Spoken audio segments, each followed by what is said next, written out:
And we're live. We got some funk music for y'all tonight. We got DJ Annibal on the ones and twos. On the congas right now. He's on the congas. This is the conga room. He said, I'm on the congas, but just doing this. That's the drums. Congas already hands up. And I'm an actual drummer, believe it or not. Oh, you are, huh? Yeah. You know, he's a drummer. He's a singer, and he knows how to play guitar. I know. I was like, I And the messaged bass. him the other day. I was like, damn, bro, save some pussy for the rest of us. I'm a true Renaissance man. I can do All right. What's up, y'all? What's up? We are back. We are live. It is a and Friday direct. night, and we are here having some fun. I don't know what kind of music this is. This is like This is some funky stuff, man. I don't know if you would call it that, but we have a beautiful, and I use the word beautiful because this is elegance. Look at this sound, right? Right? And this is perfect with the guest that we have on here today. An elegant guest. Yeah, this is elegant. He's an elegant guy, okay? Listen, I'm going to read off his accolades, and I'm reading them off because this is how long they are, okay? It's a long list. This is episode, what, 11? 11, bro. 11. Hey, and they said that we wouldn't make it past episode 2. Here we go. So We're here. I am one of your co-hosts, Chris Lopez. I'm here with my right-hand man that's to my left of me, Mr. Animal. What's up, the people? Rodriguez. We're back. The Rodriguez. There you go. But we are here today with a very special guest. And man, let me tell you a little bit about his accolades here. First and foremost, okay, he is a 9-year Army veteran. Okay. Thank you for your service, sir. He had 2 tours in Iraq. You know, one time he told me, he said, when you were just getting started in business, I was stacking bodies in Iraq. That's literally what he told me. That's a crazy quote. That's a pretty hard bar, right? Yeah, I like it. He ran for city council in 2016 in Ontario, California at the young age of 26 years old. Nice. He is the creator and a teacher of the entrepreneurship class at Chaffee High School. That's right. He is the founder of On Tap Barbershop, which is actually the first legal barbershop and bar in the state of California. That's cool. I didn't even know that. Yeah, he said history. That's awesome. Yeah. And today, he's actually a franchise owner of a financial services firm that is publicly traded. This guy's the real deal. And we're going to dive into this also today. He is the author of the book Preoccupied, which he wrote at the age of 22 years old in 2012, which has sold over 20,000 copies. There we go. And also, one more thing. He's also the first man that taught me how to cook a ribeye, medium rare, baby. So, hey, so without further ado, let's give him a warm welcome, Mr. Richard Roybal. Brother, you're here. Thank you. I appreciate it. I'm Bro, excited. your intro was so damn long that the song ran out, bro. Dude. Hey, Those are some accolades right there, I didn't man. tell this guy to come over here with all these accolades, bro. I know. We're like, let me write down. What else you do? You do that too? For real, He huh? shot Bin Laden? What? No, I didn't do all that. What's up, bro? How you doing? Good, man. I'm excited, man. I'm Thanks really for excited. coming, I'm happy bro. to be here. Really Welcome, excited. brother. Welcome. Thanks for taking the trip down to 210 to be here today. And we're going to have a fun conversation, man. You know, what's interesting is that I think we're going to get a lot of mileage on this particular episode. Yeah. You know, over a year ago, Richard and I, we just got a bright idea. We used to get together after appointments and stuff because obviously we work together. People don't know that. And we used to get together at my house or his house. Yeah. We used to get a bottle of whiskey and legit just start drinking and smoking cigars. And we'd just go down rabbit holes all night, bro, just talking all kinds of shit. Yeah, those conversations are fun. Yeah. I've had plenty of those with some 100%, you close know? friends as Yeah, well. we would call it whiskey and wealth. Yeah. Whiskey Oh, wealth. hell yeah, That's bro. what happened. Yeah, there you go. We started. We got to have a whiskey and wealth hour on our podcast. Well, that's tonight. Yeah, tonight. What's in here? This is just Coke That's Coke. with a little bit of. That's why you ain't got no wealth, baby. We got our whiskey going on. That's right. Hey, there's some wealth got a in here little too. bit. Now he wants to say. And no lie though, look, before the show, they were actually trying to give me a White Claw until I made the statement like, you know, White Claws, we having homosexuals over? Who are we interviewing? So we had to go across the street and get a bottle of whiskey. That is funny. There's only gentlemen here, and this is Gentleman Jack. Gentleman Jack. Well, we don't get paid for free advertisements. So That's true. just So, rewind that. This is not Gentleman Jack. Gentleman Jack, Jack Daniels. You know what to do. Send a check. Send a check. That's funny. So we're here to have some fun. We're here to get into a lot of different topics. You know, it's pretty cool because look at what we've been able to create. You know, we used to just go on Instagram lives, man, and just go back and forth talking shit with each other. And man, at one time we had like 200 views at like 200 people watching at like 2 a.m, bro. You guys were just talking. Yeah, bro. It was going on, bro. It was probably one of the greatest shows we ever had. We even had, you know, some of our senior members hop on the podcast. And everything. What was the main topic? It was anything, bro. It was us drunk talking, basically. That was okay. it. But when me and Chris would drink and we would, you know, go down these rabbit holes, you know, we would have very good conversation. We just had the idea of why don't we just record it and put it live, you know, and see what happens. And next thing you know, 2 a.m, we had over 200 people watching us and everything, you know. It was fun. That's awesome. Well, let's recreate some of that magic today, bro. Yes, sir. Yeah, I'm excited. Yeah, I'm actually very intrigued. I told Chris, like, you know, before the podcast started, I was like, I'm very interested to see where this conversation is going to go, you know, because Chris does, you know, talk a lot about you. He edifies you. I know you guys work together. But at the same time, he's like, man, he's a very polarizing individual. You know, he's got a big personality. He's really funny and, you know, and he can talk. And then obviously all your accolades that I heard, you know, I'm like, oh, wow, this guy, he knows what he's talking about, even though, you know, I've never really talked to you on a personal level. I just heard about you, you know, and I met you a few times. So I am excited, you know, to actually, for the first time, have an actual conversation with you. So let's see where this goes. For sure. So, let's start off light. I just changed my mind. Let's not get into the deep topics right now. All right. Let's just kind of ease you into it. You know, we got to ease these viewers in because we're about to get hot and heavy here today. So cool. Yeah, they need to be lubricated up a little bit. Yeah, I feel the tension. It needs to relax a little bit. You know, ease into it. Well, hey, we do know one thing about you. A month ago, you just got promoted to actually the position to be able to actually own and run your own franchise in a financial services firm. That's right. Let's talk about that, man. You and I haven't even talked really about, you know, what's changed, what's different for you. How do you feel about that? You know, you talked. What noticeable changes do you see? I would say, and the noticeable changes are your interactions with your downlines. You know, those are the noticeable changes because you go from overnight being, you know, somebody that, you know, no matter what, it's always positive feedback to when now you're the one that's actually, you know, the owner of your own franchise. You're always the bad guy. You know what I mean? And, you know, and it's funny because, you know, one of the things that I realized right away is that as you're coaching people, right? Yeah. Most people think that, you know, running a business is, you know, more of X's and O's and a lot of, you know, oh, if you study this script or if you study this, you know, this is the blueprint, right? This is the, oh my God, it's the golden script right here. This is the one that's say these words in this order and you'll get everything and then you boom, where's my Lamborghini, right? And so most people think that, right? And it's not. It's, you know, most of what we do in the financial industry and in any business in general, it has to do with your habits. You know what I mean? And most people, when we're putting them in a position to become entrepreneurs, they come in already with bad habits, right? Correct. And so us as coaches, what we're doing is we're standing in another position, and it's no different like if we were a fitness coach or, you know, something like that, right? Yeah. And you know, I'm trying to lose weight, and obviously the whole purpose of me hiring a coach is because I know I come in with bad habits, right? My eating's bad, my routines are not on point. So I'm hiring a coach to put me on the right track, right? Yeah. So when it comes to business, you know, a lot of people that are working with us, they're coming in with bad habits. Their routines are wrong. Everything is wrong. So they expect, okay, I want to work with you because I want a coach, right? Yeah.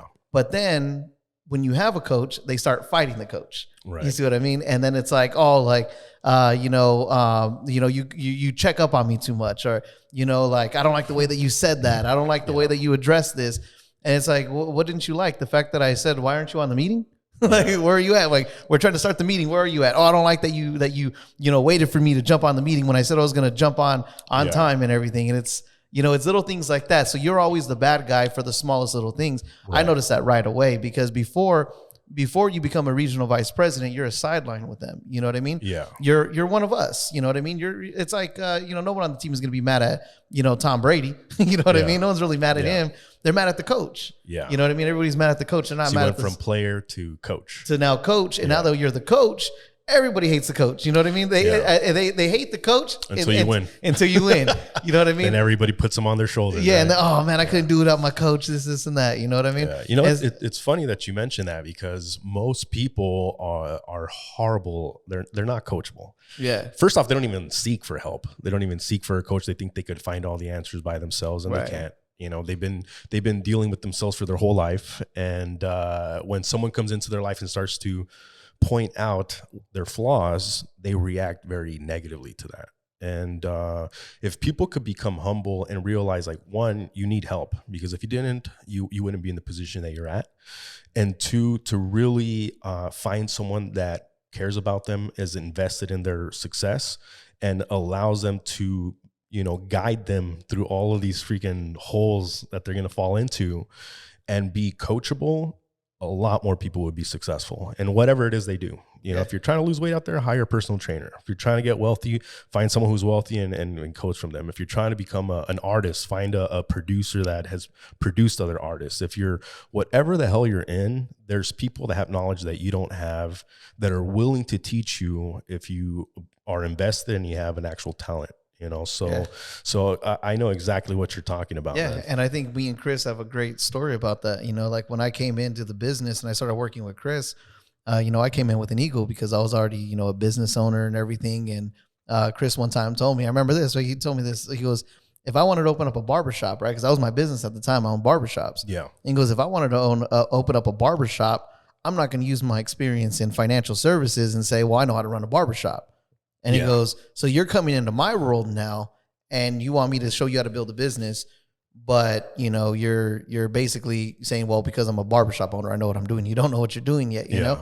And it's a different monster. Right. And so when we finally, you know, part of that story and what attributed to, you know, my financial success in the financial services industry specifically was when I had to humble myself to the coaching, you know what I mean? And humble myself to the coaching and said, hey, you know what?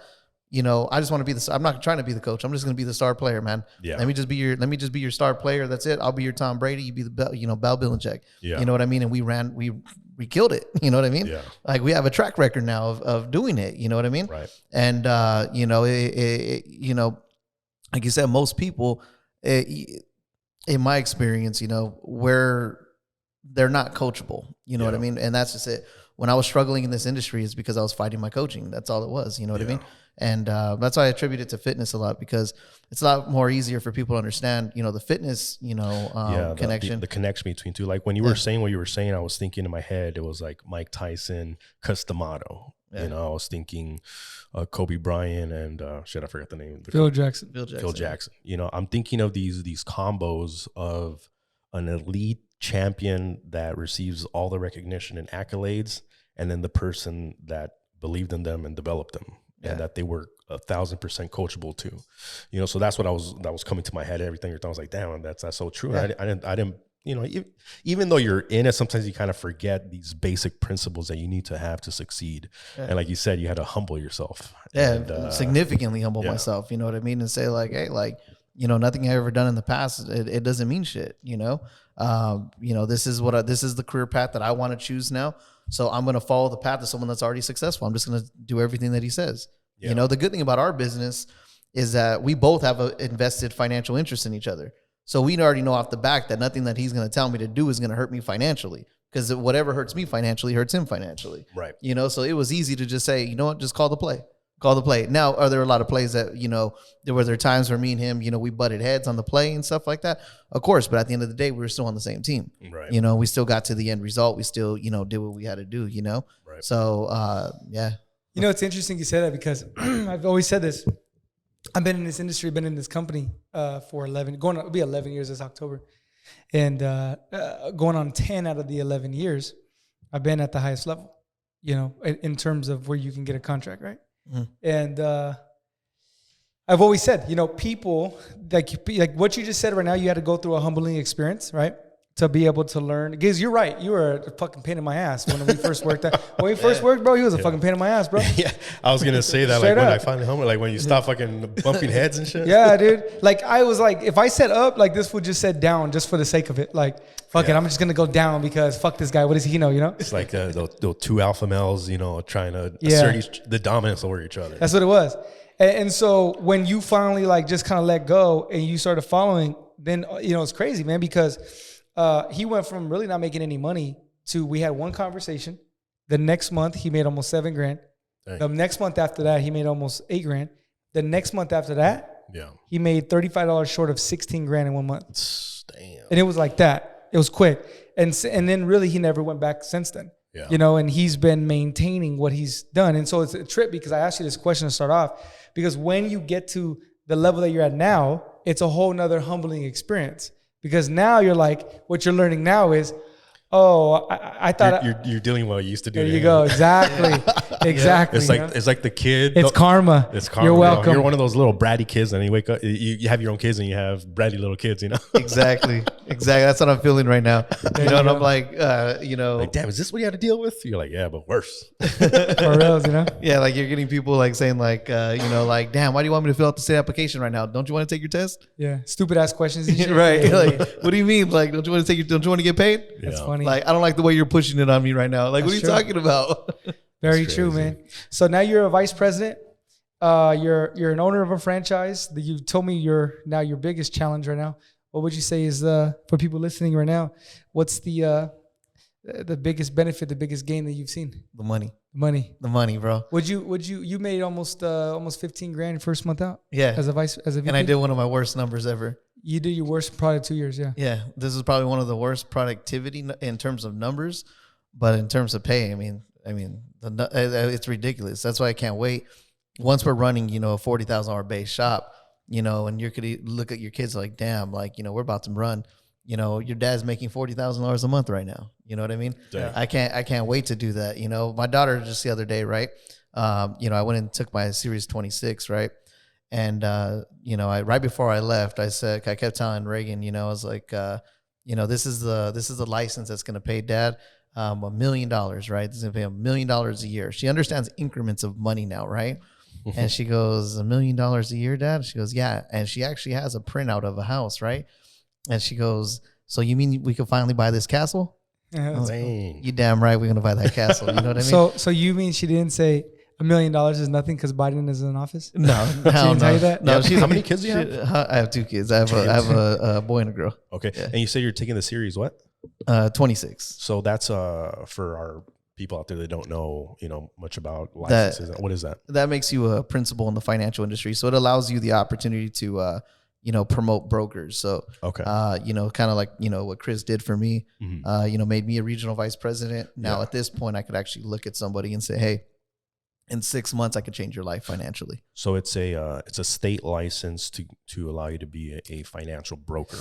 Well, so not necessarily. It's a state license that allows you to be a principal in the securities industry to overlook other securities agents. Okay. So you can have other people with their series like 6 and 63 and then manage them under your license. Exactly. So it's a broker. However, however, in the company that we represent, right, they have this prerequisite where you get that, then you can do what he just said. Oh, okay. So I just want to make sure, because people are watching, so it's not necessarily totally factual, but it's specific to us. I get an idea. The best way to explain it is it pays you a lot of money. Oh, okay. It pays you a hell of a lot. Just leave it there. It pays you abnormal income. Like literally, I'll be making more money than a brain surgeon. Dang. All right, cool. Where can I get it? Just kidding. That's tight, man. So yeah, congratulations on it, man. I'm glad to have you here. And yeah, we got so much to talk about. There's so many different ways, so many different routes we can go into this conversation. I mean, would you guys call this a pretty historic day? Yeah. Yeah. Remember the date. This is my first time on a podcast. Yeah, the podcast. Hey, that phrase is actually pretty suited to what we're going to talk about too. That's right. You know, one thing that I was talking to Chris about this before we got started is I told him, you know, it's going to be an interesting conversation because I'm like right of center when it comes to politics. He's lying. Chris is like far right. And Roybal over here is like off the edge, man. He's like fucking as far as it could get, right? You know, Hannibal's just afraid to lose friends. That's it. Yeah, I don't want to lose any friends. That's it. No, I'm just kidding. No, I believe in what I believe in, bro, and I won't lie. Got it. Got it. Okay. All right. So he thinks you're a right wing nut. That's what he Yeah, thinks. that's I think you know. He said it in a polite way. I think like there's damn, I forgot his name. The guy in Texas, in the bunker. Alex Jones. There's Alex Jones, right? And then you're like maybe like 2 steps further right of that. Yeah, Alex Jones is a nutcase. Alex Jones is legit though. Come on. Yeah. Nah, he's legit as hell, bro. Alex Jones is on conspiracy. Who else do you know sneaks into the Bohemian, what is it called? Grove, and then actually has it recorded? Who else do you know that? I don't. Who else do you know has accurately predicted the amount of things that he's predicted? The Simpsons. That's true. That's because they're creating it. No, bro, that's because we live in a matrix, and that's too. Yeah. You know, the matrix runner is what's his name? The guy that's. Well, let me tell you where Richard stands on the political spectrum. Well, you know what? To be honest, I really don't know 100% where you stand. Yeah. I'm just going off of hearsay. Okay, I'll tell you where he stands. You ready? You ready? This is legit. Right. You walk into his house. Yeah. This is no bullshit. To the right of his door, front door. Yeah. He has a life-size cardboard cutout of the one and only Donald Trump, baby.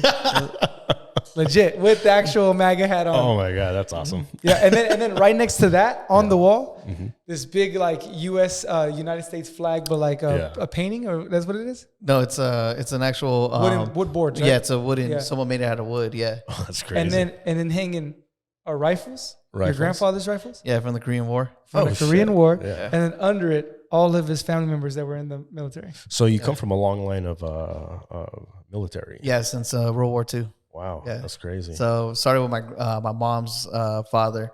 He served in World War II. He spent 8 years out there in Germany. Yeah. He even had another family in Germany. That's how long he was out there. Had another wife and everything. You got a whole nother family in Germany probably right now. Yeah. So hold on, was your grandfather Roybal? You're Mexican? Well, Roybal is a Hispanic last name. It's a Spanish last name. Yeah. It's very popular in Santa Fe, New Mexico. That's actually where it originates from, is Santa Fe, New Mexico. Okay. Yeah. The first Roybal was Ignacio Roybal. He was like the head of security for the governor of Santa Fe at the time. Yeah. Oh, okay. Nice. So, sorry to cut you off, but yeah. So you're Mexican or Hispanic. Yeah. Oh, okay. Hispanic. Yeah. He's American. He wants to say he's American. He doesn't want to say he's Mexican. I will say that's what I was getting at too. Yeah, I have no. Damn, bro. I didn't know he was that fucking. He's American, dog. We're all American. Do you know why I don't identify as like? Well, because you said New Mexico. That's why. No, but no. It's like the Californians that are never been Mexicans. No, none of that at all. Right. So when I grew up, right. Let's go. Because in Southern California, everything is identity politics, right? You're black, you're Mexican, you're Salvadoran, you're whatever the hell you are, right? Yeah. And when I was growing up as a kid. My grandpa, right? He spoke fluent Spanish, like fluent. The one that raised my grandfather's the one that raised me. He's like my father, Yeah. I spent all my time with him and everything, and he was, my father figure, my role model, growing up. So with my grandfather, right? He as I was a kid, he would talk to you in Spanish and everything, and he would say, no, I'm American. I'm an American, even though he would speak, fluent Spanish and stuff. But if you approached him just speaking straight Spanish up front, he would get offended by it, but he would always say, I'm an American, I'm an American, I'm an American. He would always tell me, you're an American. I was like, well, I don't get it. We're supposed to be Mexican, right? He goes, no, you're an American. You have no loyalty to the Mexican government. Our family basically, fought hard for you to earn the title of being an American, and that was actually pushed on my mom's side as well from, my grandfather, the one that was in World War II. And I didn't understand it until I joined the military, when I joined the Army, right? Yeah. And when I joined the Army, as soon as you first go in, right, you're in this 200-man bay room. Kind of like if you've ever been to jail, it's like a big room and it's very segregated. I've never been in jail. So but you've seen jail movies, right? Hey, listen, first of all, 3 upstanding citizens here in this room who have never been to jail. Never. Yeah, none. So, but you're in this 200-man, holding cell, basically. That's what Sounds it is. horrible. Yeah, because you can't leave, so we'll just call it a cell. It's a 200-man thing. And there's bunk beds, in rows and everything. Everything's segregated. You have blacks, whites, Hispanics, Asians, and Polynesians, right? I don't know why Asians and Polynesians click up like that, but, they just have their own little clique. Yeah. And so, well, because the Asians conquered most of the Polynesian countries, right? Maybe. I don't know their history. Yeah. So didn't Spaniards do? But that's another. That's another thing. Yeah, that's a whole other one. But anyway, so everything is very segregated, right? And the whole purpose of, like basic training, and I'm only speaking on behalf of the Army and how it was back then. Now it's, I don't know how it is now. It's weird now. But the whole purpose of it was to break you down spiritually, mentally, and all of that, and get rid of all those, that identity crap that you put on yourself, like, oh, I'm Mexican, I have brown pride, black pride, and, white pride, whatever the hell it is, right? And it broke you down to basically they just broke it, like told you straight up that you guys are all worthless piece of shits until you prove me otherwise. And that's the truth. That's that crazy. All you guys are here are equally worthless piece of shits, And once you start going through the phases and you get towards the end, right? And everybody now is no longer segregated. We're all working together, right? Yeah. And then it's like we're all just one thing. We're all green, right? Like you guys are all one. You guys are now green now, right? Because that was the color of our uniform. You're all green now, right? Yeah. But then once it's all over, then you understand, like, all right, well, what is an American? I'm just a free individual. I'm an individual. That's all it is. Yeah. I don't identify myself as like a race or anything like that. I don't have to. Yeah. I'm a free man. That's what it is. I like that. So, but to say like I'm Mexican or something, I have no loyalty to the Mexican government. Mexico's a government. It's not a people, you know what I mean? I'm Hispanic, but I have no loyalty to the governor or to the state. So when you say that, you're like, you're because this is funny, because when people hear that, the reason why they get upset, and I already know this because there's a lot of people like, oh my God, he's not saying he's Mexican. I understand exactly what you're saying, and I also understand why people get upset. When people get upset because they think like, oh, he's talking negative about Mexicans, but you're not. What you're saying is that you are a free individual. You don't abide by stereotypes, and at the same time, you respect your Hispanic culture. Yeah. But my loyalty is to the United States of America. So you're born in the U.S. You served in the U.S. military. You fought for our rights in our country, and thank you for that. So I understand exactly what you're saying. Yeah. But what's really freaking weird nowadays is that people will not understand what I just said. Right. And they'll take it completely opposite of what your actual meaning and purpose is. Right. They'll twist it and they'll make you look like a bad person. Yeah. I've been called a race traitor, a Nazi, all kinds of stuff. But I say this though, right? During World War II, how many German Americans were there that, served on the United States side fighting, Germans in Germany, how many Italian Americans were fighting against the Italians, in Germany? Why does the word, think of this, right? Like, you want to talk about prejudice and stuff like that, right? Back then during World War II, Italians were considered wops and everything, right? And the reason without papers. And why was there a big stigma in it? Because we were fighting against them in World War II. So, these people that were, came from Italy or had Italian descent, they weren't saying we're not Italian or anything. Like we're abandoning our culture. We're just saying, no, we're American. Like we're at war right now. I'm identifying. I chose my side. Yeah. I'm not betraying my culture. It's just, the Italian government is not my culture. That's just a group of people that are in power right now. That's it. Yeah. You know what I mean? What are my values that I represent? Right. And I'm sorry, but if I was Italian at that time, a socialist or, fascist, regime is not something that I want my children to grow up in. You know what I mean? I want them to grow up in a capitalist system. It's like saying this, like, why am I an American? Because I don't want why do I identify as Mexican or anything? Because I have no I've never swore allegiance to the Mexican government. You know what I mean? Yeah. Yeah. So that's all it is. So what are your thoughts on the state of the United States as of today, 2022? In terms of like the economy and stuff, I think the economy, the government. I wanted to make a quick. I wanted to say something about what you just said.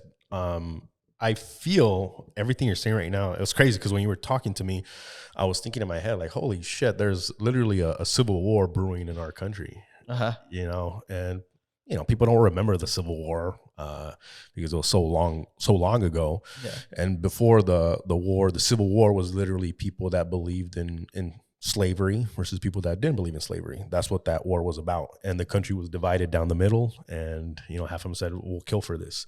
Yeah. We believe so much in this that we're going to die for it." And obviously the good prevailed, and that's who we are now. And right now I feel that everything you're saying is kind of coming back, where there's literally half of the country doesn't believe in our values anymore. You know, they believe in different values. They have a different, everything is completely polar, is completely opposite. And there's so much tension where people are not seeing an eye to eye whatsoever, you know, and it's a very interesting time, especially with everything that's happened, the pandemic and all this crazy stuff, and, you know, the whole presidential election and all that. So it's a hot topic because everybody seems to not see anything eye to eye, and you're either on one side or the other, and that only leads to war. Yeah, it does. It does. And, you know, I think that was the genius behind, you know, identity politics and all that. You know what I mean? What's so great about the United States is that we're a melting pot, you know, of every culture, of every, like the United States is it's not a race.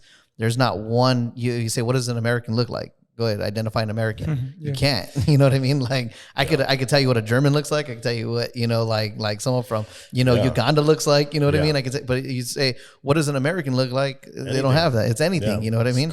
Everything is in here. Exactly. You see, so the genius behind identity politics and all these things, that's why I don't like these, you know, these holidays, you know, like Black History Month or, you know, like Hispanic Heritage Month and, you know, all these different heritage months, because I do believe that it's reverse, you know, Pride Month? Yeah, I don't like that. It's reverse racism. You know what I mean? Yeah. And not only that, me being Hispanic, right? The way that I look at this too, looking outwardly, right? Why do I need to feel the need that I need a special month to identify me? You know what I mean? Why do I need to be recognized? You know, am I that much of a victim that, you know, I need a month delegated to me and my culture and everything like that so that people could stop looking at me like a victim? Like, I don't like that, you know? And so I think that, you know, the genius behind identity politics is because what it did was, instead of incorporating the unity of, you know, being an American, what is an American? It's a free individual. All it did was just, you know, divide us, because now we're stuck to basically the ideas and everything that our family left. What is identity politics? Identity politics is where, you know, we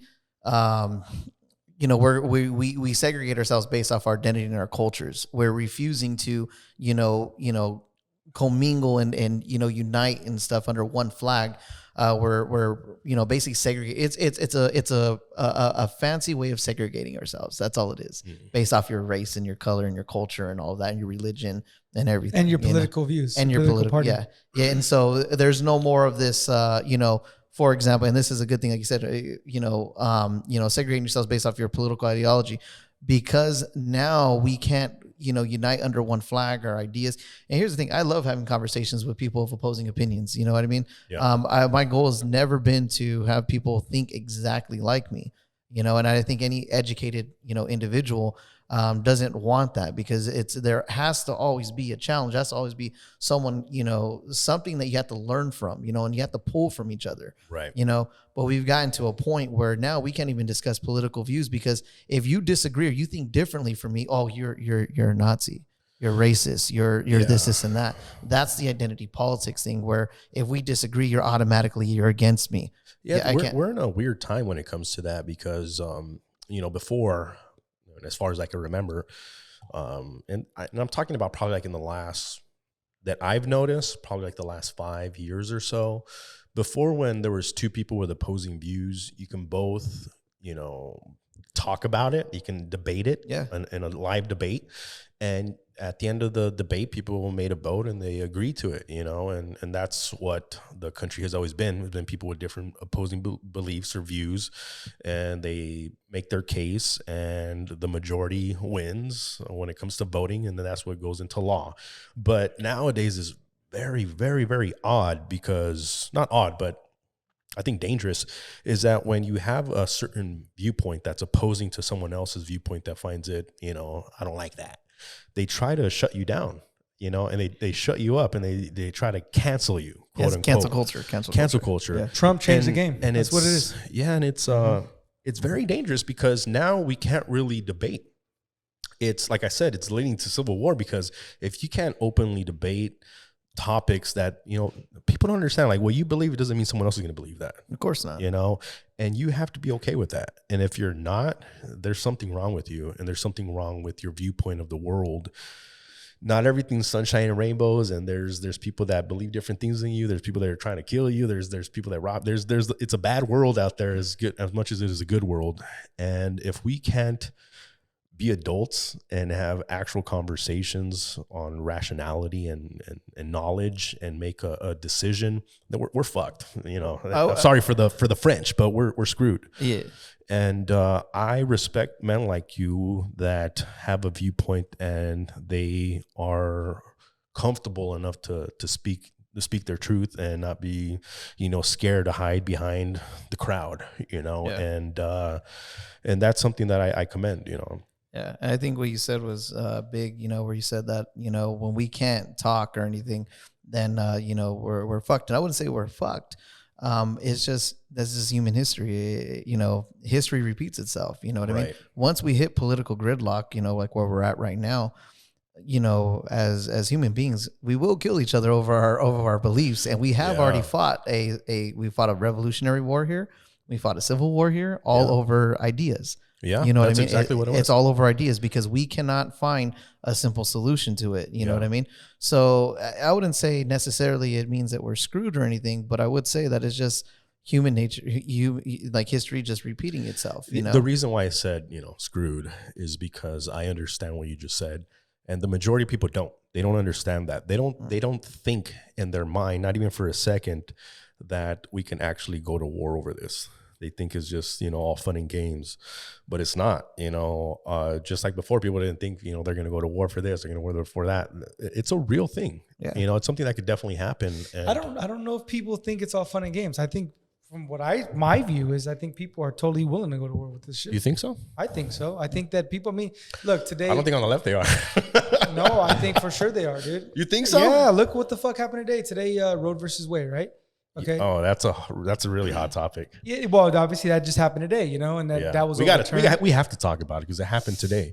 It's a pretty historic event. Well, you know, I was watching videos of political leaders basically encouraging fucking riots and protest and an insurrection, like, you know, January 6th, right? So it's like they're no better than the other side if the other side is a piece of shit. Yeah. You know what I mean? So these guys, these political leaders were encouraging this shit. Yeah. You know, they were actually encouraged, like Maxine Waters was encouraging violence against, you know, the actual Supreme Court justices, you know, the ones that voted, you know, to shut it down. Basically conservative, you know, Supreme Court justices. Maxine Waters is saying, you know, basically threaten them and their families. You have an elected representative, you know, basically who is upset with the court's decision and telling their followers and their crowd to, you know, physically threaten and harm our judges because you don't like the decision. You see, yeah, Chris is right. There is an intent to go to war. You know, there is an intent. You know, they are ready for it. Now, is Maxine Waters and AOC going to be the ones doing it? No, but all these people that are in college, these freshmen that you know that you know never been punched in the face, pretty much, that are part of that agenda. You know, I think they are gonna. You know, but I think the way that they're going to fight this is it's in this cowardice way, where you know. They're not going to fight you directly. They're going to hack your accounts.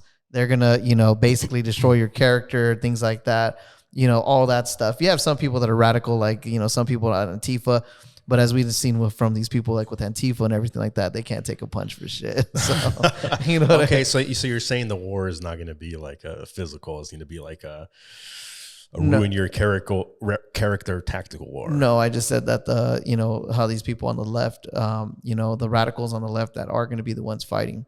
Yeah. It's going to be a small group, but the ones that would, you know, entice like violence and everything, they're not going to do it in a way that, you know, the right would. The right will, you know, we'll just call it what it is. These are mainly people that have prior military experience for majority, you know what I mean?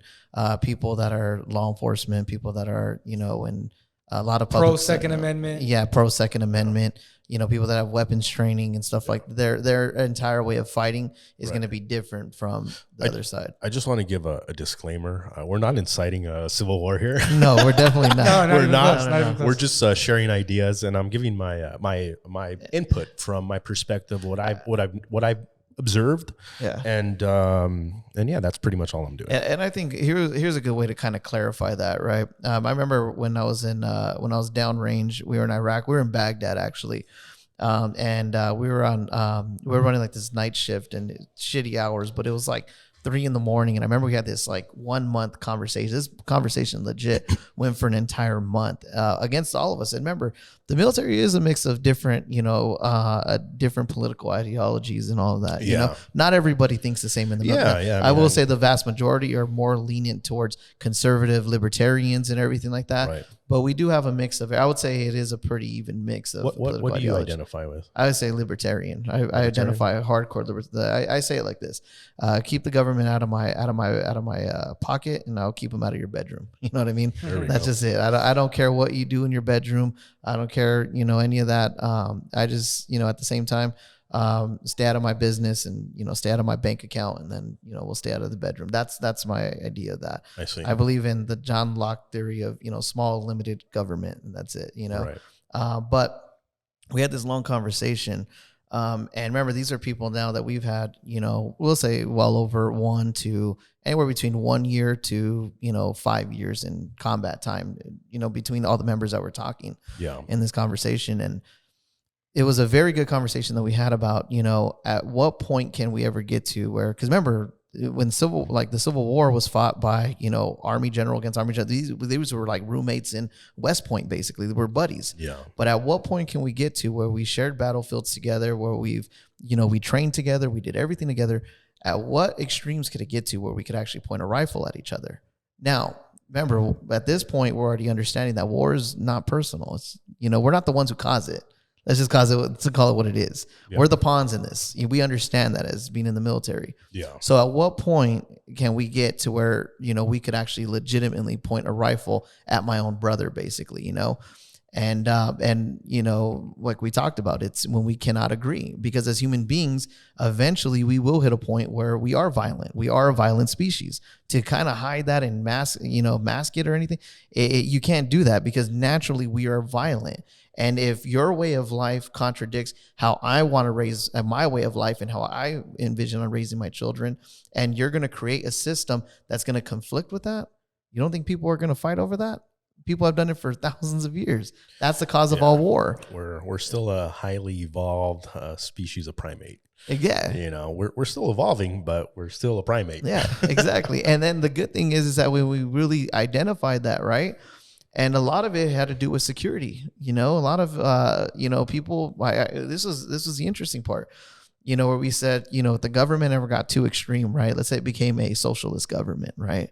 And now the state now controls, private enterprise, and your life is pretty much dictated by the state, just like most socialist or communist countries, right? And they said, at what point does morality go out of the window and job security kicks in? That's another question. You see, where, as a father, do I really have, do I really have a say in, my political beliefs or what I believe is moral anymore? Yeah. Because at the end of the day, can I really go without a paycheck? Can I really go without, feeding food, my children? Water, shelter. Yeah, things like that. And I was like, that's an interesting take on that. And it's crazy. If you watch the movie The Patriot, right? Mel Gibson says that, where they says, aren't you a man of, of values in this? He goes, I'm a father. I no longer, I can no longer have values, somewhere along those lines, It's a great where movie, he's saying, I just don't want to go to war. I know that. Do I believe that, taxation without representation is wrong and all this? Yeah, I do believe that. But do I believe that I should, bring a war with the largest military in the world at the time? Do I believe that we should bring that war to our backyards where our children are going to be exposed? I do not believe that. And as a father, I don't have morals. I could have these conversations in private, but I'm willing to act on it. And it was crazy to have that conversation, because, a lot of people that are libertarian would definitely say, okay, I know how I believe, but at the same time, if things were to happen the way they are today, would I act on my beliefs? Probably not, because at the end of the day, I have a family to feed. Yeah. And I think that's the interesting part about American history, and about the Revolutionary War and the founding generation, because most people think that it was like, fireworks and butterflies, and it wasn't. It was 3% of the population that created what we have today. Yeah. And it was, wealthy men and, some not, but they literally risked everything. And in the Declaration of Independence, on the last line, that's why I argue, it is the greatest piece of, literature written by any man at all, because it literally tells you what is the cost of freedom. Yeah. And the price of freedom is written on the last line, where it says, into this declaration with divine servitude, we pledge our lives, our family, our fortunes, and our sacred honor. And and when the war was over, that's what they risked. They given everything. The war wasn't, when the war was over, it wasn't, like parades and everything like that. And most of these people lost everything. You know what I mean? Right. They lost their children. It wasn't like, oh, they just died on a battlefield. No, they were tortured to death. They were hung. They were burned alive. It was a bad time. Yeah. So when they say freedom isn't free, it does come at that. It comes at a cost. It comes at blood. It comes with all kinds of stuff. Yeah. So, but do I believe that, we are that evolved as a human race that we can't repeat the Civil War? Yeah. No, absolutely not. We're not, like you said, we're a developed species of primates. That's it. That's why I brought that whole, when you were talking, I brought that up because I don't think it crossed people's minds, and I just needed to bring it to light. What do you think is the answer? What is the answer? What is the answer? To prevent war and to find a solution to where we're at. My personal opinion, I think it's inevitable. I think history naturally repeats itself. And I think that phrase where they say that, good times create weak men create bad times, and bad times create, strong men, and the cycle repeats itself. I mean, if we were any different than the Greeks, the Romans, and all that, I don't think we're any different than that. I think we just have technology now. I agree with you. I think that's what life is. Life is a cycle of birth and death. Yeah. And history does repeat itself, and we all will die one day. But at the same time, I think people they're funny. They're like, oh, we're living in horrible times. We're really not, No, absolutely things not. Will progressively get better.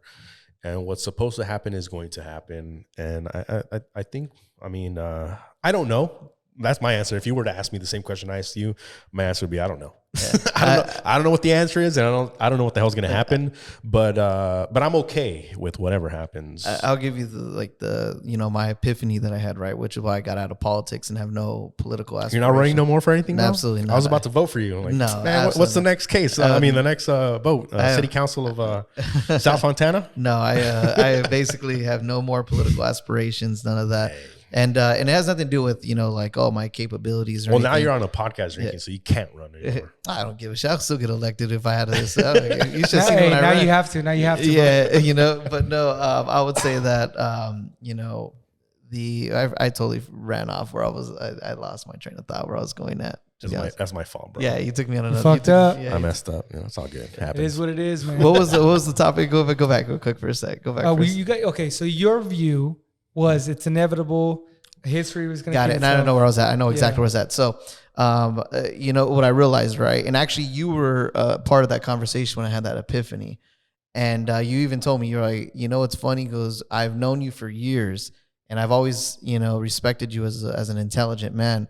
And he goes, and Chris is the one that told me, he goes, but having this conversation, now I see you as a wise man having this, right?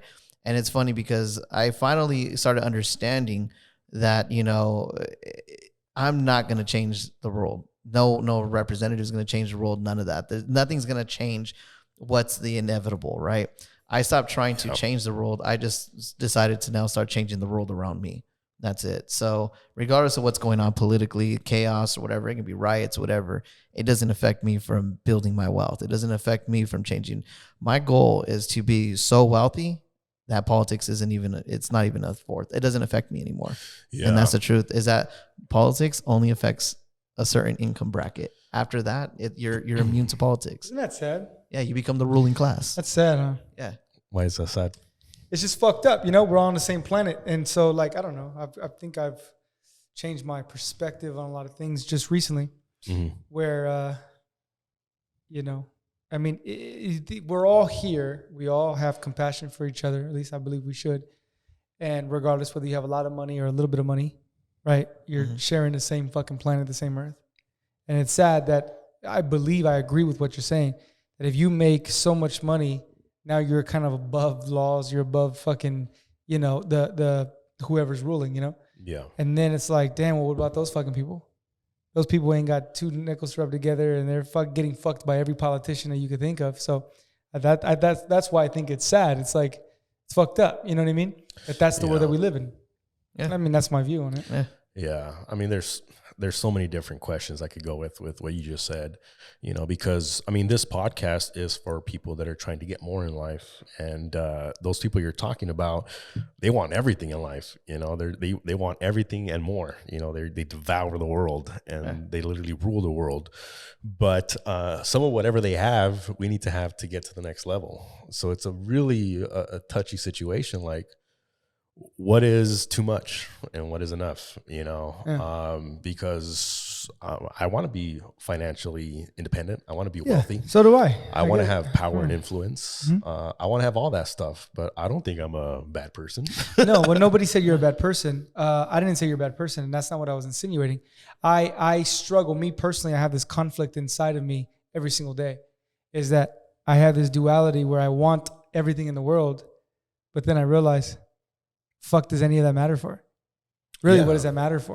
That doesn't make me, like, the car that I drive doesn't make me any fucking cooler than anybody else. You know what I mean? It doesn't make me more of a special human because I have a cool car and shit's green and yours is not. You know what I mean? It doesn't make me any better of a person because I have a lot of money in my bank account and the next person doesn't.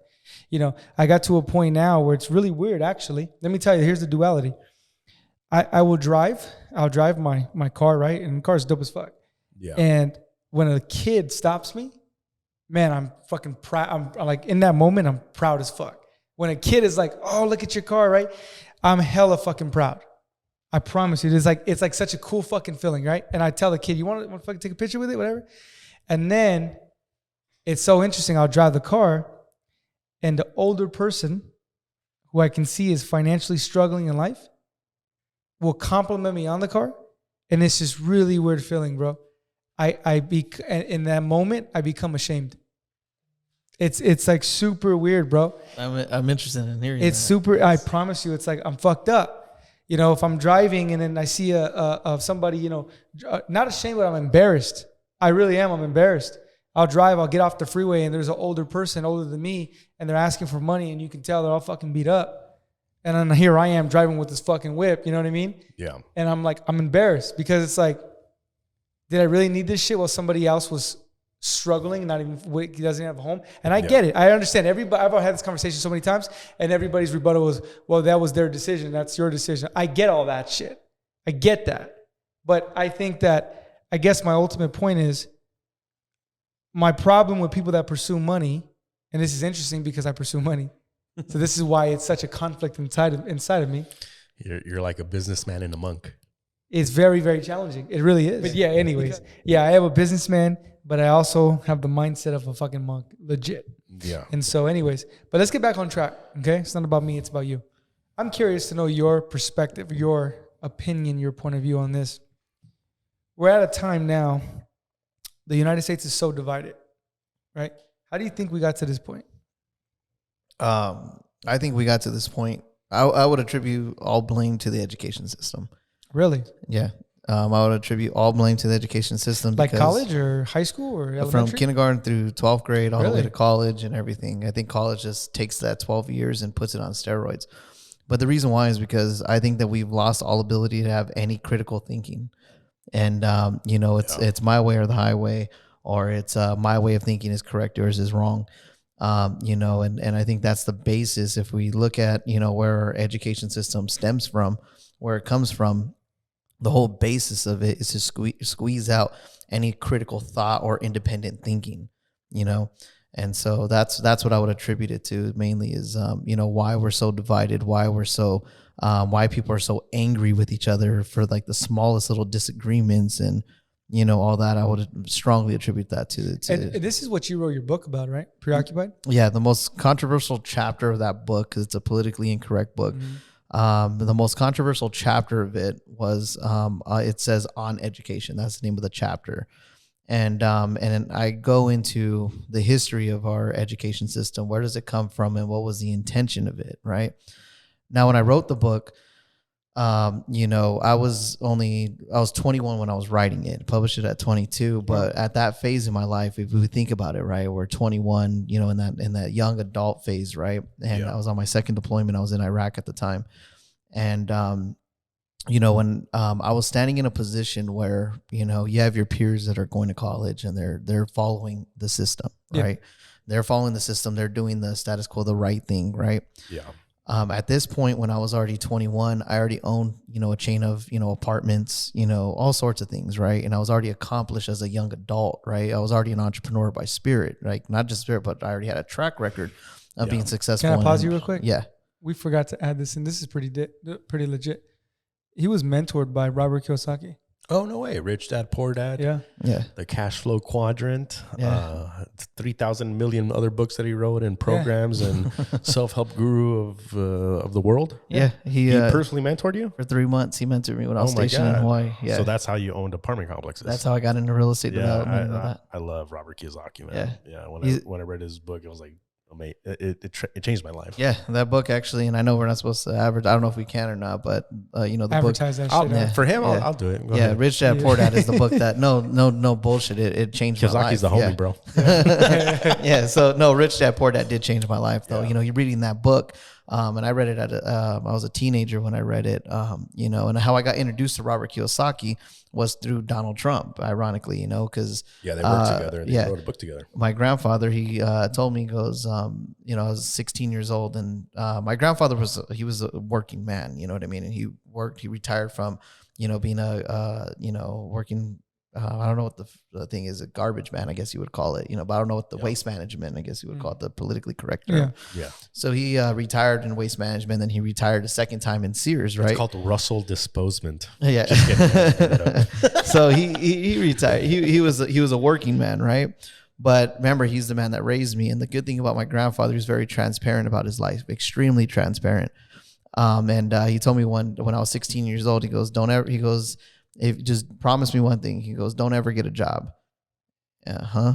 He goes, don't ever get a job. Don't be like me and work, the rest of your life to make other people rich. He told you that at 16? Yeah, 16 years old is when he told me that. Somewhere around that age. And he goes, don't ever get a job. And he goes, I don't care if you have to be homeless or you have to struggle. He goes, you're going to build a business. Yeah. You will build a business. And he goes, don't ever get a job. He goes, I worked my entire life making other people rich. That's not going to be you. Yeah. I didn't understand it at the time, because if you think about it, we've been all programmed from basically birth to go to school, get good grades. The better school you go, or the better you do in school, the better college you graduate from. Right. The better college you graduate from, the better job you're going to get. You're going to work 40 plus hours a week for, 40 years and retire for 40% of what you get in life off in the first place. Right. Yeah. You see? So we all been taught the same thing. So my grandfather sat with me, and this is a man that I respected, you know what I mean? And I didn't have mentors. This was my only role model as a man at the time. So he goes, be a business owner, right? Well, who was the celebrity at the time that was a big business owner? Trump was all over TV. Yeah. Well, Trump just so happened to have books, The Art of the Deal. Papa Trump. So I picked up Trump's book, The Art of the Deal. Yeah, it is a great book because I didn't know where to start, right? And the good thing is I was working at a barbershop at the time, right? I used to sweep hair and shine shoes there and stuff, right? And I think at the time when he told me this, I was barely transitioning, learning how to cut hair, right? Yeah. And even the owner at that barbershop was also telling me the same thing. He goes, you're not like these other people. You're not like them. They're going to work for me forever, or they're going to work forever. And he goes, be a business. So I was getting God was talking to me through multiple people at this point in my life, right? So I picked up that book, and if you read that book, The Art of the Deal, that's going to change your perception. It's going to challenge everything that you've thought of and what you think is real, right? Because I didn't do good in school. I'll be honest. The only reason I graduated was because I was joining the Army. You know what I mean? So when I read that book, I was like, okay, wait a minute. I hated reading and stuff like that, but you give me that book, something on entrepreneurship or something like that, where it's freedom-based. Well, then my mind instantly just gravitated to that. Yeah. So then when I was in the military, then I think I was like 18 or 19. I was in Iraq, actually. And my buddy, Sergeant Evans, he actually told me, he goes, read the book, Rich Dad, Poor Dad. He goes, if you're a big Donald Trump fan, read Rich Dad, Poor Dad. Oh, so you read The Art of the Deal before Rich Dad, Poor Dad? Yeah, that was my first entrepreneur book I picked up. So when I read Rich Dad, Poor Dad, it put everything that was conflicting with me at the time into perspective. It made sense to you. Yeah. I want you to talk about that, because most, to us, we probably have heard that book for a long time. We know what the cash flow quadrant is. We know the 4 different ways of making income, and we've acknowledged that, and we're working every day to build our fortune and to build our freedom. Yeah. But most people out there still don't really know what the cash flow quadrant is. So why don't you talk a little bit about that? Tell us what that is. Well, the cash flow quadrant is basically the 4 different ways on how you can make money in the United States, right? Legally or illegally, right? and breaks it down into 4 quadrants where it talks about employees, self-employed, business owners, and investors. Yeah. And how we're all basically motivated and moved, right? So like employees, for example, why do people, what would you consider like a good job to you, right? Most people say like working for, the government for. And why the government? State, and why the government? They say because they get, security. They're not going to get fired, and they get benefits. Yeah, you get all that stuff. And they get decent pay. Yeah, decent pay, union protection, all they that get raises crap, right? every year. They can retire in 40 years. Right. And the underlining idea that is security. That's Right. the underlining thing, right? Yeah. And I remember this when I got out of the military, right? When I was getting out, oh God, I used to hate this woman, Sergeant Major Green, right? I'm gonna name drop. I hate that woman. I don't know if she's dead or not, but Jesus Christ, she was a horrible human being, right? No one liked her. And I remember when I was getting out, right? And I was going through like the whole, 8-cap process where you're getting out of the military.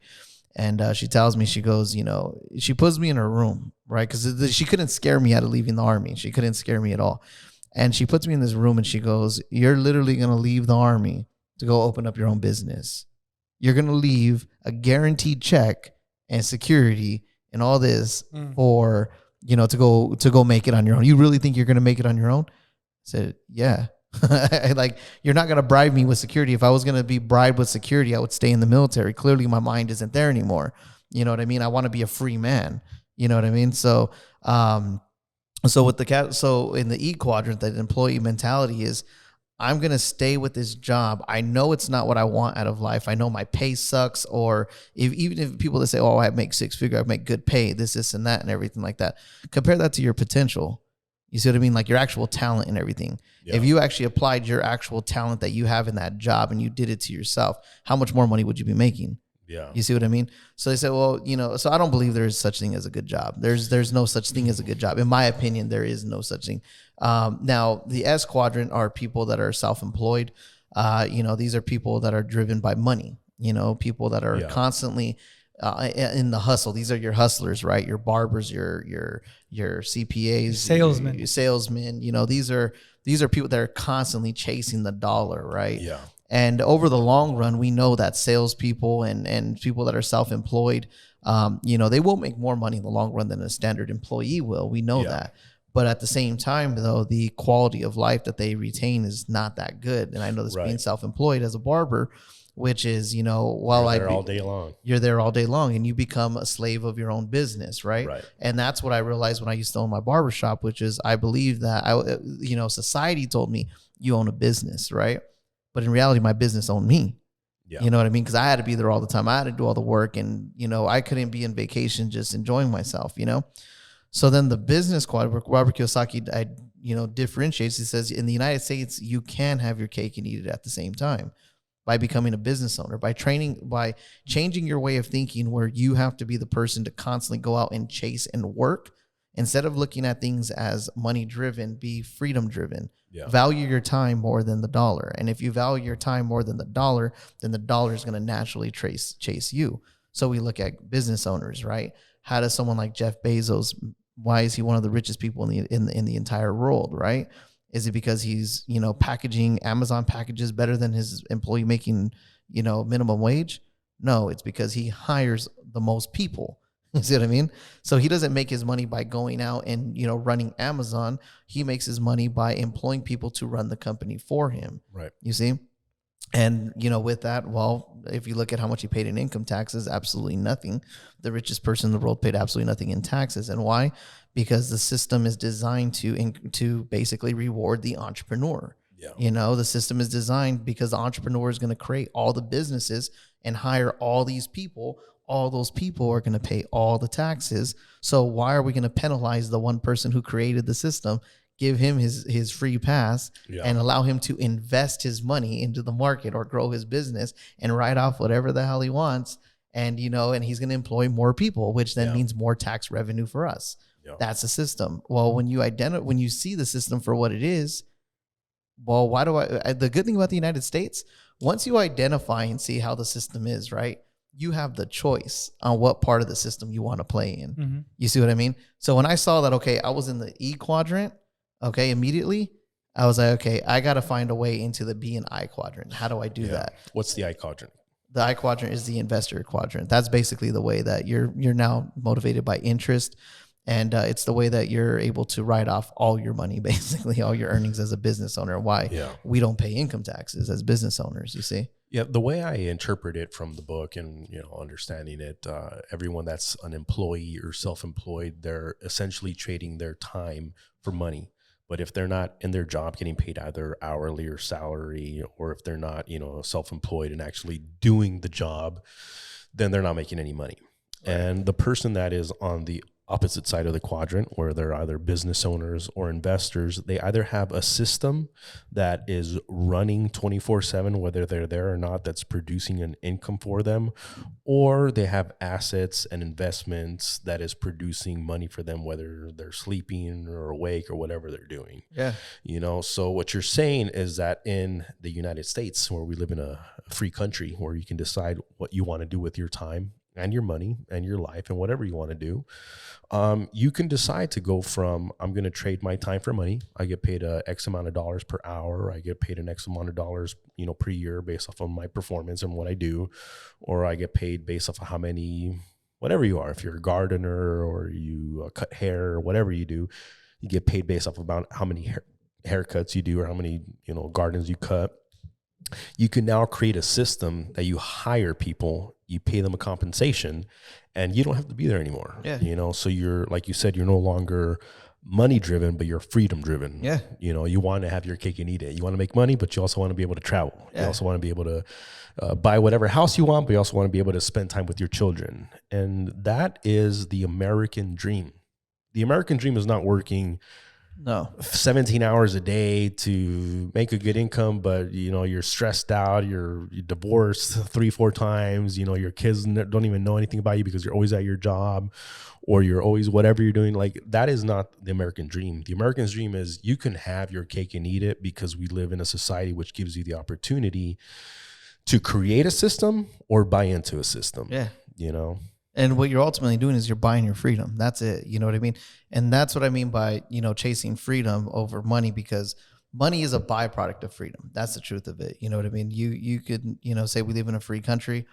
You're free to make the choice. If you're an employee, you're not a free person, because you're selling your time to somebody. Someone owns your time. You're not free. Yeah. That person's free, but you're not free, And so in the system, that we're looking at, this capitalist system, nobody ever wants to address the ugly truth of that. As long as I sell my time for money, someone owns me. Yeah. That's the ugly truth of this system. I just didn't want that anymore, So I came from a family that was all employees, still, majority are employees, and all that. And, I looked at that. I said, I just didn't want it. I think differently from a lot of my peers. I think differently from a lot of my family and all that. But at the same time, I'm proud of that. You know what I mean? Because, I'm a free man as a result. You know what I mean? I'm free in every aspect that you could think. Now, do I still work and things like that? I do. But ask me if I work as hard as I did when I was in the military. No, I don't stress like I did back then. You know what I mean? I had this conversation literally with my girlfriend, right? I had this really good conversation because right now I'm fighting, obviously in the courts with my son and everything, right? And this shit is expensive, bro. You're what? You're fighting in the court for your son? Yeah, for my son. Like, having a custody battle and everything with my son and all this stuff, right? I didn't know that. And so, you were going through it, right? And when I'm looking at everything, I'm like, damn, the court just took out another X amount or whatever, right? Or just paid another amount in fees on this or whatever, right? And I was like, man, like, I'm very fortunate to be in a position financially where I could fight for my children, where I could fight for my son, because I know the reason why a lot of people give up on that is because they can't afford to fight for their children. You know what I mean? And not just in terms of money, but also in terms of time, so I've been very fortunate to make that decision to be on the freedom side. And, and as a result of, chasing freedom, money has just followed me. You know what I mean? I do have a question for you on this topic. What would you say is a good guide or tip for a young aspiring entrepreneur who has absolutely nothing? They might be working a menial job right now somewhere. You know, they're young, they have a lot of ambition, they want to be successful, they don't really know what they want to be successful in, but they want to have freedom, they want to have time and money, both. And I know you teach an entrepreneurship class at Chaffee High School. What do you teach, or what would you tell a young entrepreneur? What are the right steps to take? Find a mentor. Find a mentor that's in business. You know what I mean? I don't encourage anybody to go to college, especially if they're planning on going into business or entrepreneurship. You know, I think college is probably the worst thing for someone that, let's say, is a young adult trying to become an entrepreneur. I think it's probably the most contaminating thing to the entrepreneurial spirit and to the entrepreneurial brain. You know, the mind and the spirit. You know, because what's the whole purpose of college? Preparing you for a job. You know. So I would say for someone that is a young aspire, let's say they don't have to be, you know, in the financial industry. I have a young girl, she was working with me for a little bit, right? And it's sad because she has a lot of potential, a hell of a lot of potential. And it was taken from her because she's not of age to make her own consenting decisions at this point, unfortunately, because, you know, most children nowadays, you know, they don't hit adulthood until after 25. You know what I mean? Let's just call it what it is. Yeah. And so, you know, what I would consider as an adult, they're not adults yet. They're still considered children at, you know, young before 25. So she was pulled from this all that. Right. And, you know, she wants to go into real estate. She wants to go into, I want to run a real estate business. I want to be a broker, this and that. Right. Yeah. So my own thing was, why don't you find a mentor? Why don't you do that? Right. Well, that's not the path that she's taking. She's going to college. Well, what is college going to teach you about being an employee? Exactly. Mm-hmm. You're not even going to, even if you got a degree in real estate, you can't sell real estate. Yeah. You got to go get your real estate license, and then you're going to be working side by side. And like, wait, you didn't get $100,000 in debt to get a 4-year degree in real estate and this and that. You're just you're a single mom. You know that. That's crazy. No credentials and everything, and you're making how much money? Yeah. And I got X amount in debt. You know how many people literally? I had this conversation the other day, right? Someone literally, I don't want to name drop, because I know they're actually going to watch this podcast, so I'm not going to remotely insinuate who this person is. No, they do. It wasn't a bad conversation. You know who you are. Yeah, it wasn't a bad conversation, but it was a genuine conversation where he says, "Dude," he goes, "How the hell?" Like, did this company, I can't name out the company, I'll get in trouble with compliance, but they said, how the hell did they allow you to get your Series 26? I've been working for this company, his company, for over 10 years, and they won't even, they won't give me I can't take my 26. I can't go as far as this. How the hell do they do it? He goes, I have my master's and this and that and everything like that, and I still can't get that far. And he goes, you're like the worst person in terms of I know what I am on social media. I'm an insurance agent's worst nightmare. I'm literally what the industry hates. I love it. I love that I've branded that. You know what I mean? You're the guy that you love to hate. Yeah, in the industry. You know what I mean? And so he goes, I don't understand it, man. He goes, you shouldn't even be in the industry, let alone the opportunity to get a 26. He goes, I don't get it. And I was like, yeah, I think I'm just going to get my 65 too right after. And he goes, how? How are you able to do that? That makes no sense. I don't get it. But it's funny because his brain, it's funny, my brain thinks of this, right? I see a guy that's making $3 million a year, and I say, I want to be that guy. I want to be that guy. Hey, Gary, can you mentor me real quick? Right. Can you teach me how you did it? Yeah, sure. Come on, let's do it. You know what I mean? I have a mentor that makes $3 million a year. Yeah. And I could say, can you give me the blueprint? Can you help me? Yeah, show me how to make $3 million a year. All right, come on. You know what I mean? So he's showing me the blueprint. Well, this guy that went to college is still trying to figure out how the hell you're getting your 26. Well, you missed the whole point. Yeah. So I'm not focused on you. You want the titles. You want all the degrees. You want all this. You want the recognition. Yeah. You see what I mean? You want the praise and all the shit and the certificates. I just want the money. Yes. So you're saying for a young entrepreneur, don't go to college. Don't go to college. That's the worst thing you could do. Yeah. Anybody that wants to be rich, don't go to college. Yeah, that's 100%. Yeah, if you want to be rich, don't go to college. That's the worst place you can go. School is just a breeding ground for employees. That's all they do. Yeah. They're there to breed employees. They're there to tell you how to think, what to do, when to do it, with who to do it. That is it. Mm-hmm. Unless you want to go fucking be a doctor or a fucking engineer. Yeah, doctor, engineer, You know lawyer. what I mean? Those are exceptions, though. Those are exceptions. That's it, yeah. But majority of people are not going to college to be doctors, lawyers, and engineers. The majority of people are absolutely wasting their time and their money at college. Well, that's why I dropped out. I was going to school for you went business. to an expensive school. I went to a hell of expensive school, $40,000 in debt for 1 year, for one fucking year, okay? And this is actually the moment that I figured out at 19 years old, I'm done with this. I was in class. I remember the professor was some British lady. I heard her accent was dope as fuck. Right? It made her like sexier. I was like, that's dope, right? And she was doing this whole talk about business or whatever. And I was zoning out. I wasn't fucking paying attention to what she was saying. And I raised my hand. And she goes, yeah, what's your question? And I said, now mind you, I didn't have enough intelligence to know at that time that I was asking the right question at the wrong time, right? Yeah. And I was like, question, do you own a business? It had nothing to do with the topic. Yeah. And she looked at me and she like with a pissed off face was like, no, why are you asking me that? And then the entire class all turned to me. Yeah. Imagine like fucking 60 eyeballs on you. They're like you fucking idiot. Like, why would you ask that, you know? Yeah, how dare you? How dare you? Yeah.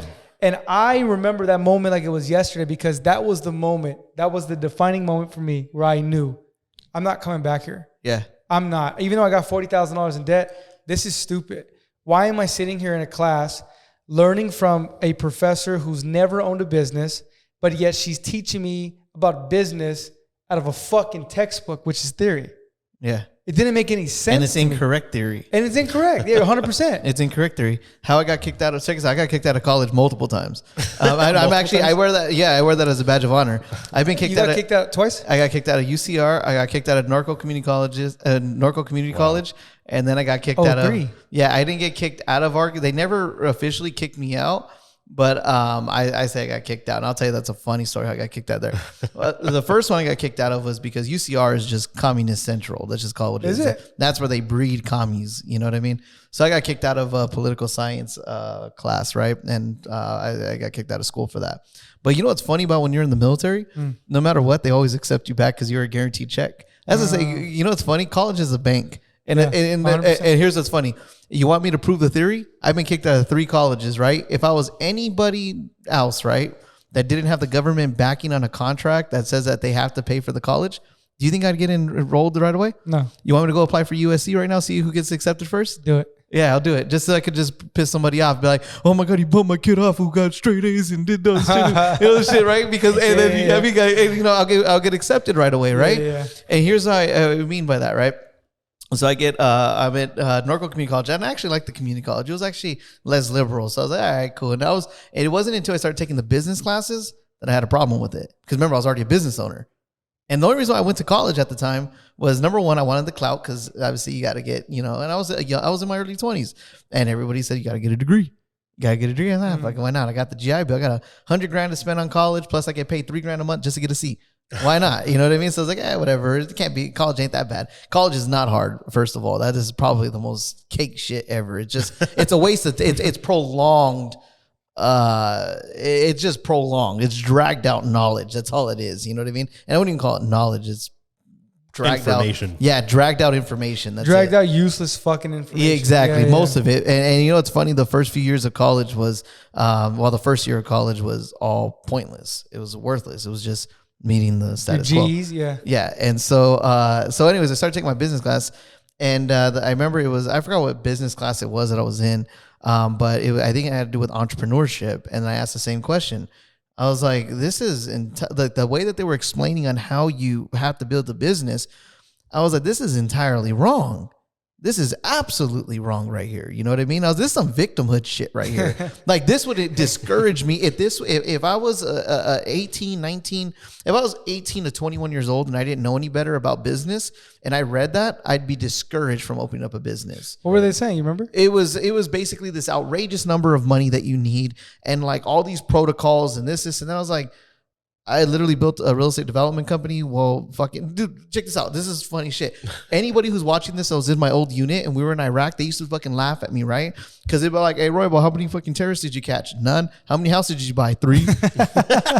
I used to run a business from Iraq. That's funny. That's a true story. I'm not even lying. They used to call me the Cheshire Cat. You know, like, you ever watch Alice in Wonderland, the cat that just pops up and says some cool shit and you never see him again? Yeah. That was me. Like, they were like, Roybal was like the best, worst soldier we've ever had. And I was an NCO at the time. I was a leader. And they're like, because Roybal would just like pop in, say some cool shit that was fucking important to the mission. Yeah. And then we'd never see him again. He'd be wandering the fucking base. Like, and we never see. And it was funny is, you know, like how you say, like, you know, in the office, like Rich always gets like a pass. Like Rich is some outrageous shit. And it was, it's just Rich, like, whatever, right? Yeah. It's funny because in the military it was the same way. Like, why the fuck is everybody like have to adhere to these strict standards? And Roybal's over here like fucking running a barbershop in Baghdad, fucking charging everybody and shit. Yes. Like, you know what I mean? Like, and legit, I was running. I even had someone paying rent to me because we built a legit barbershop in Baghdad, and I had somebody paying rent. That's funny. You know what I mean? So it was dope. I was running a legit business, and they even tried shutting it down because like, you're a sergeant now, you can't like, you know, charge soldiers rent and shit. Like, fuck, I can't. like I can't. This is America, baby. But here's the important question. Huh? Did you have a degree? No, I didn't have a degree.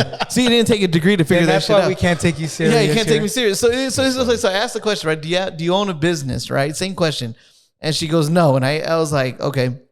Do you own any, like, are you a partner in anything? You don't care if you run one. Are you a partner in one? Do you invest in anything risky? Like, how do you, and what was so great about this professor is she was very transparent about her finances and everything. She takes absolutely no risk. No risk at all. Her 401k is strictly in bonds and, you know, all these things. And she just laid it all out. And I was like, so you're probably the least qualified person to teach entrepreneurship. You told her like that? And she goes, yeah, but I have a degree. That was her response. But here's what's funny, though. She was okay explaining that. This is the funny thing about the, what are they called? The intellectuals. Her protection was that I have a degree. I have a degree. See, this is the funny. No, but think of this though, right? Think of the status about this shit. Why people spend so much money and time to get a degree. Yeah. It has nothing to do with my financial success, where I'm at, or anything like that. But I have a degree. It's society rank. That's what it is. It's a status. Yeah. So she's even saying, yeah, I'm teaching entrepreneurship. According to you, the entrepreneur who owns a business and makes more money than me and has more money put away than me and has more success than me. But he's ignorant. Because he doesn't have a degree. Mm-hmm. I'm teaching him. Yeah. But it's funny because, and she was very transparent saying, I don't own businesses. I don't take risk in my money. I actually follow the system correctly. And I know at the end of this whole thing, I will not be successfully financially.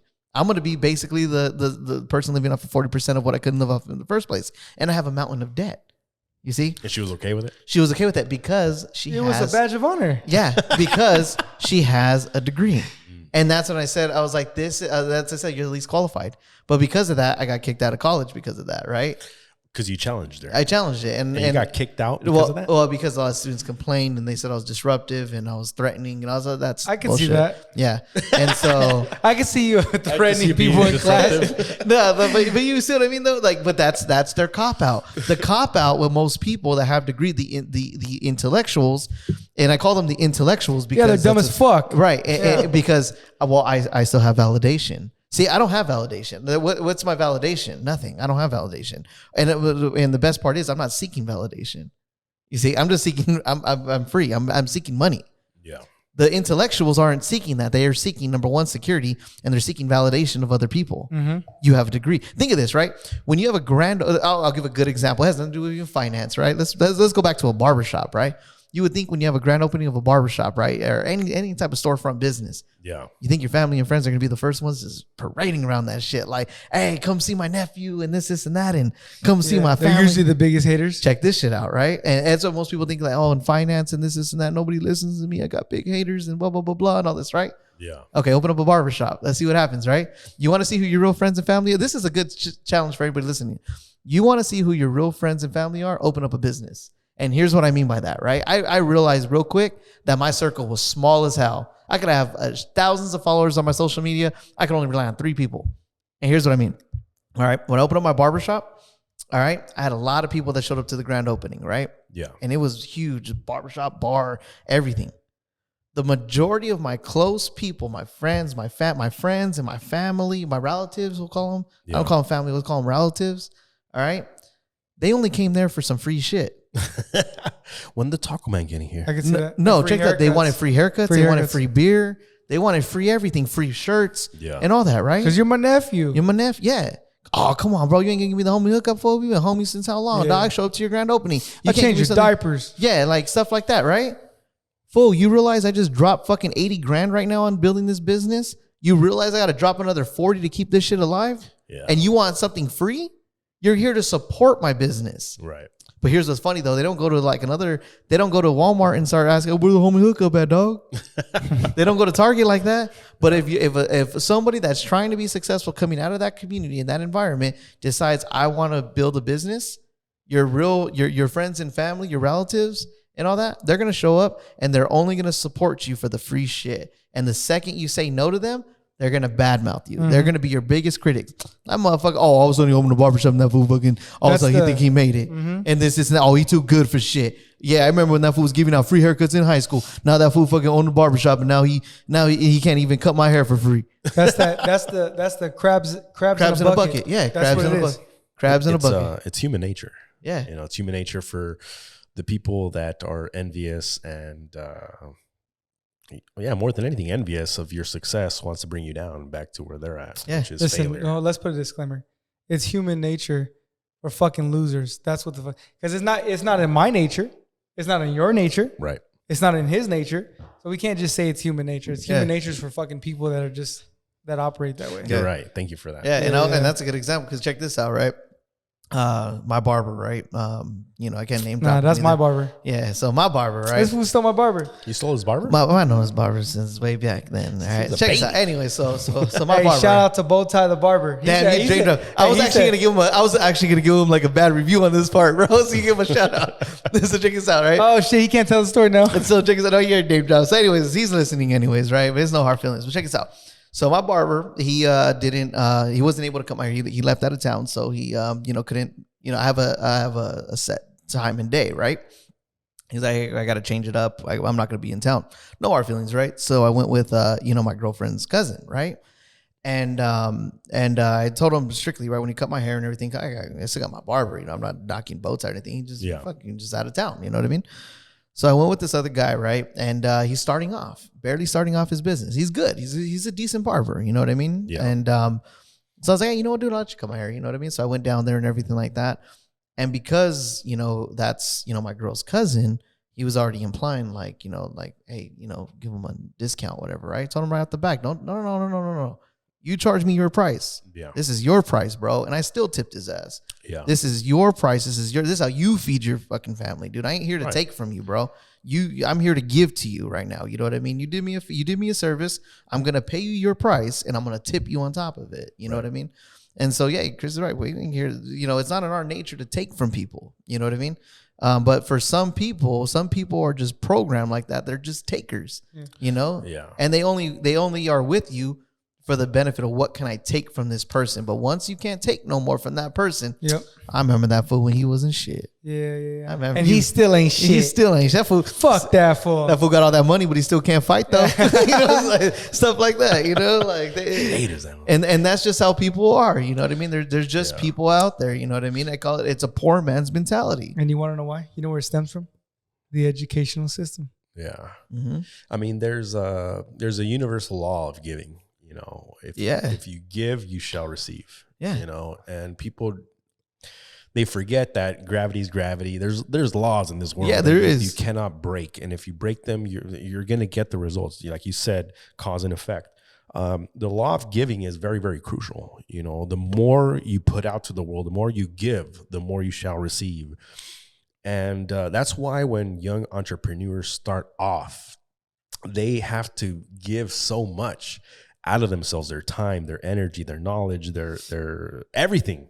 You give everything to the world and you receive very, very, very little back. Yeah.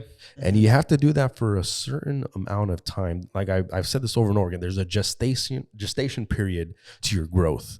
When you're still in the mud, in the dirt, and you haven't blossomed yet, you're gonna have to struggle. You're gonna have to put in a lot of work, and then finally, boom, you're gonna explode out of that dirt, and you're going to shine. You're gonna blossom. But the law of giving is crucial, especially in the beginning of any young entrepreneur's journey. Is you have to put in the work. You have to give and give and give and give. and then later you shall receive, because that's another law. Yeah. You know, that's a law of receiving. And I respect what you're saying, because most people don't think that way. They think of, I just want to take, I want to take, I want to take, you know, I want to come over people. I want to hustle people. I want to fucking steal. I want to do this. I want to do that. And it's the wrong way of looking at things, you know. And for example, this podcast, we're giving our time, we're giving our insight, we're giving our knowledge, and we don't expect anything in return other than possibly having someone out there, you know, listen to what you're saying and be inspired, and hopefully they can grow from that, you know. And in the long run, the more we put out, the more we shall receive in return, you know. So that came to mind when you were talking about that, because it is so true. Mm-hmm. Yeah, you know, you talked about how people forget these laws. No, I don't think that's correct. I think people don't know these laws, because if we go back to the educational system, this shit is not taught in school. Like making money, the universe, the laws that govern the universe, this shit isn't taught. Esoteric information is not taught. Dumb fucking shit is taught. You know, go to school, get a good degree, go get a job, work 40 hours for your fucking next 40 years and blah, blah, blah, blah, blah, right? And so it's interesting, because the last person we had on this podcast, what did he say? Man, I'm fucking fighting and I'm giving my life for this, and, you know, fighters don't get paid a lot. The person before that, right? Yeah. A comedian who's on Netflix and HBO. Yeah, he's funny. I know. I saw that episode. Okay. Look, he what did he talk about? Bro, not only was he not getting anything, he was paying to work. Yeah. Right? He wasn't getting paid. He was paying to work. You know, when you first started any business, you were putting in more effort than you were getting paid for. Yeah. Same thing with me, same thing with you. Right. So any entrepreneur listening, or aspiring entrepreneur, beginning entrepreneur, look, man, you got to pay your fucking dues. Yeah. You're going to have to fucking pay your dues, put in the work. You're giving with really no expectation of receiving anything. And you're just sowing seed. That's all you're doing. I'm sowing seed. And the thing that fucks people up is, well, when am I going to get a return? The moment you ask that question, you've already shit on your whole fucking project. Yeah. Stop asking, when am I going to get a return? And just continue to put out content, put out good value. Whatever value you have, you continue to just put that out into the universe. And I have no idea. He has no idea. He has no idea. Nobody knows when you're going to get your return. But when you get your return, fuck, man, it's like if it took you 10 years to be an overnight success, you forget those 10 years because you just remember that moment. It's funny, in the last podcast, I said those exact words to Jerry Garcia. Shout out, comedian Jerry Garcia. I said, does it matter? Does it matter when you make it? Because when you make it, you forget about, you know, like I freaking made it, dude. Like all that effort that I put in was worth it. Yep. 100%. Yeah. 100%. And so this conversation is this is probably one of my favorite conversations that we've had. We've had a lot of great guests, and I've got a lot of insight and knowledge from these guests.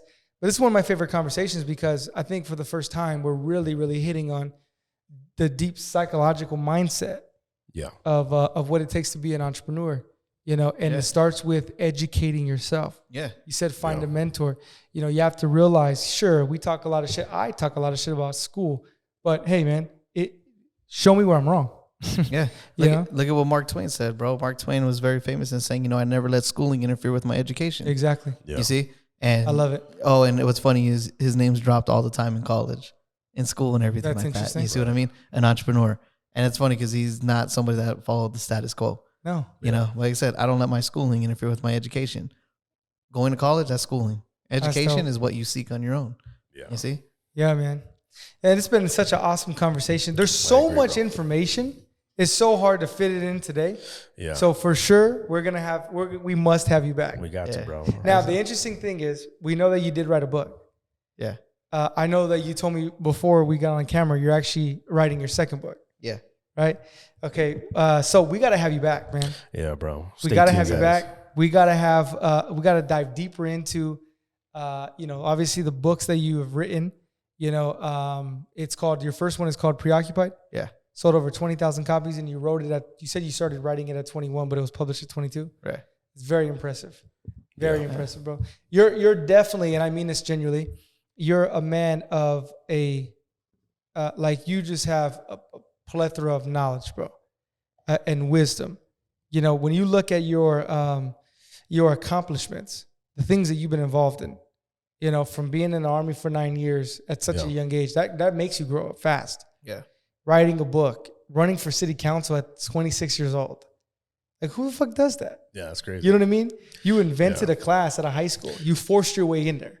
Yeah, like I was saying, like I feel like we can do a whole episode on just one subject. Yeah, just, for sure. Just hearing your story, like how did you get to that point where you're running for city council at, you know, at such a young age? Isn't that crazy? We can have a whole conversation. You can tell your whole story how you got there. So we definitely need to have you back, you know, to touch on different subjects, and we definitely need to stay tuned for your next book, man. I'm definitely gonna purchase that one, and I'm gonna purchase your book that's out now. Now. Where can we find you first off, and also where can we purchase your book? Well, you can find me on Instagram at Mr._Roybal. At the book, you can get it on Amazon now. I don't think it's sold in Barnes and Noble anymore. Oh, damn. Yeah, You're canceled? No, I wasn't canceled. The information is just a little outdated now, Okay. and you know, it was relative to the time when I wrote it. Yeah. But you know, the Occupy movement is not around anymore, so no one's reading about Occupy. If I wrote a book about Antifa, then it would be relevant. But You gotta write it. it's the same thing, just a different name. You know what I mean? So, you can find me on Instagram at Mr. Roybal. And the book Preoccupied, you can find on Amazon now. Yeah. Nice. Mm-hmm. You know, I want to thank you for taking the time and taking the drive down the 210 freeway to come talk to us. I've had we you know, you and I talk every single day, bro. We work together, for those that don't know. And it's been a pleasure getting to know you. And I just get to know you more and more every time we have a conversation. And you're definitely one of the most interesting men that I've ever met. And I really do mean that, man. So I look forward to our next conversation. Yeah, and well, we'll leave it there. Yeah, thank you again, brother, for coming on. Everybody out there, make sure you subscribe, follow, comment. I know this is going to be a controversial subject for this podcast, but I think we had a good time. Yeah, we did. Absolutely.